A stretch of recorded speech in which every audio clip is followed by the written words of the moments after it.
with Philly versus the Celtics, the age-old matchup. We've seen this before. It's been a rivalry in the past, but not so much since the Celtics have dominated most of it anyways. Uh, the Celtics have home court advantage over Philly, uh, but like we discussed in previous podcasts, Celtics have been terrible at home for the last 2 years now, especially in the playoffs. Um, do you guys think the higher seed, does that work for the Celtics, or does it work actually in favor of Philly? I think it's gonna work in favor of Celtics because, for one, I have not seen the 70s. I mean, I like the 76ers, I like the players a lot, but they're not giving me a lot to actually support them. I think the only thing that they have going for it is that Celtics couldn't take care of the Hawks game. And by the time the series starts, I think Embiid has like 10 days off, almost 11 days since that game 3 injury that he had. And he's about to be reevaluated in today or tomorrow itself. So by the time you're probably watching this podcast, you already know that if Embiid is ready for game one or not. But at the same point in time, I think giving Embiid that much time off, I think it works for the 76ers. It works in their favor. Harden had those knick-knack injuries here or there. But the major thing is going to be how are they defending Embiid, because Robert Williams averaging like 24 minutes in game. Old Al Horford is definitely not the best matchup. Embiid is giving him the buckets for sure. He But can play as like, gritty as he could. but on the other end, sorry to interrupt there, but on the other end, Al Horford has given some problems to Embiid as well because he likes to sit in the paint, and Horford can stretch that floor. And in the past, Horford has had really good games against the Embiid matchup as well. I mean, he So has had those matchup, but I know I've seen Embiid this season just dominate that 10 to 13 foot midi. I think he's been really good with that. I think his 3 point percentage had definitely dropped, but I don't want hard Embiid taking it more than 2 3 pointers a game. I think his middies has been really nice. I think the playmaking is going to be something that I really want to see from Embiid, because in the first 2 games I saw him make split-second decisions. I saw him making it to Tobias Harris, to Tyrese Maxey whenever he got double team. Obviously, he got a lot of practice out of those double teams because the Nets were throwing double teams on him as soon as he was getting the ball up the half court line, and that's something that I think prepared him for the Celtics team, because even though they don't have the size, they have a lot of strength. JT and Jalen Brown are no mismatches. I mean, the mismatches for Embiid, but they're no small defenders. I mean, they can hand their double own over teams a very few strong. matchups.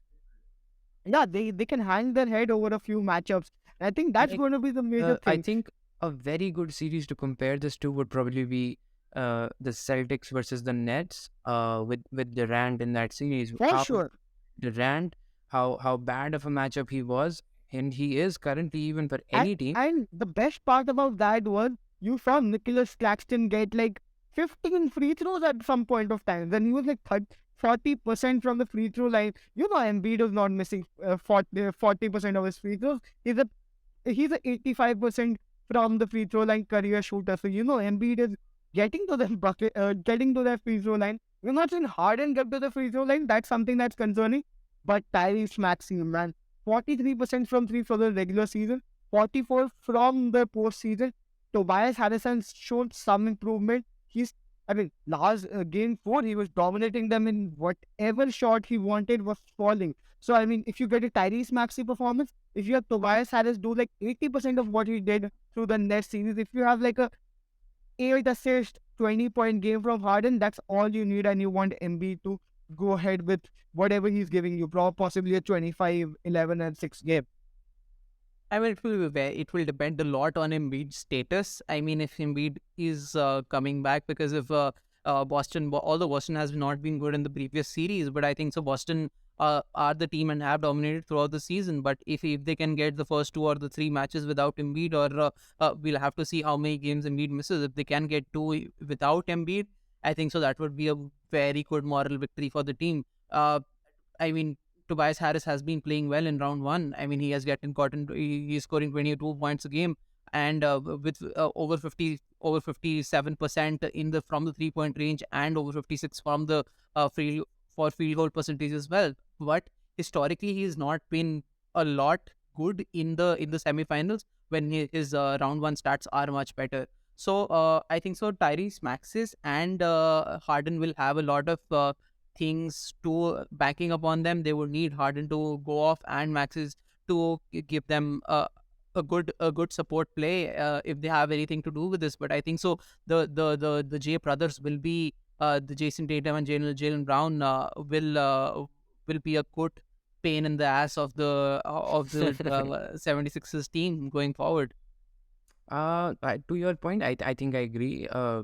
Like the Celtics don't have a matchup for Embiid. I think Philly does not match up well with the two Jays. Uh, they have one option in Tobias Harris, but they can put him on either one. But they still will lack in one matchup. Who do You they have put the on? Kevin Durant stopper and PJ Tucker. Oh, yeah. I mean, okay. That might be a good matchup, but at like what, 37, 38, do you really want to trust him for a 7 game series? Uh, but other than that, um, with the drop coverages, with the switch heavy defensive strategy of Celtics, I feel like the Philly shooters will have a field day in this series, especially Maxi, who's been hot from the three, and I think Harden, who's no dead weight from a shooter standpoint, although he has been regressing in driving to the lane, and like you said, he's not getting those calls anymore, and he's not able to finish at the rim as well as he used to, and his floater game is off. It's just basically tough step back threes. But I feel like with the shooting that Philly possesses, the Celtics will have a hard time with the switching defense that they do, especially with Horford in the game and with Rob Williams in the game, because they will have to have a big in the game to defend Embiid, right? And what another thing that was intriguing to me, like I'd like to pose that to you guys, is that do you guys feel like the Boston Celtics will let Embiid have his way and get his 40 points, his 50 points? Or will they actually hedge and double team him I and think try they're to not stop hedging him? him. I think they're not hedging him, but at the same point in time, I think every time he enters the paint, I think they're gonna bank on Embiid making that pass rather than him dominating Al Horford, because they need Al Horford if Robert Williams is not averaging 30 minutes. And as the series has gone, last series has gone, I don't think Robert Williams is getting enough. I don't know what the injury status or health status for Robert Williams has been the entire season, but I don't think he's giving Embiid 30 minutes of good play. Embiid is playing probably, even Embiid is probably on a minutes restriction, but I think they'll have to probably I think they're gonna let Embiid dribble the ball, take those middies, but once he enters the paint, I think it's gonna be double team action. Right, I feel absolutely. like the series will go long, and like the talent like really matches up really well on either side. I think we It go into almost the series prediction right away. sure. Let's do that. I think this is a 6 game series. Again, as much as I want to pick the Celtics, as much as my heart says Celtics. Sorry, my mind says Celtics, but my heart says 76ers. I think Harden is giving them the buckets, and I think it's going to be a 6 game series for Embiid. Embiid is coming back. He's giving them the buckets. He needs to prove himself as a postseason player. This is his first time he could get to the Western Conference Finals, and I think he's giving them. I think it's going to be 76ers and 6. Yeah, for me, I feel like it's gonna be a tough fought series. I feel like this is a classic 7 game series, but I'm confidently picking Philly. I feel like the Celtics have a lot more holes in their defense, in their offense. They rely too much on their talent, just like we've shadowed in previous videos and just the previous sections. The Celtics will leave the door open for Philly, and even with the history that Philly has, I feel like Philly takes this series comfortably. In 7 games.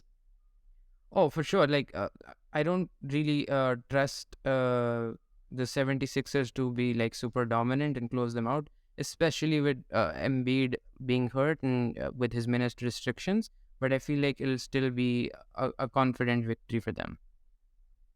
Right, I'll quickly go with my predictions. You can see the color in the background. I'll be a hot take on this. I am predicting, like I have been predicting in the whole podcast series that we have been doing. I'm predicting Celtics to win the championship. So I'm predicting Celtics to Yeah, win yeah. this and win this in 6 games. I don't think that it's going in 7 games. I think so. The J brothers will be a pain in the ass of the 76ers. I think so. If Embiid can probably if Embiid misses a couple of games, I think so that is game over for 76ers. But even if he does not, I think so. The Celtics have a greater chance of moving forward. I think so. It says it's Celtics for me in 6.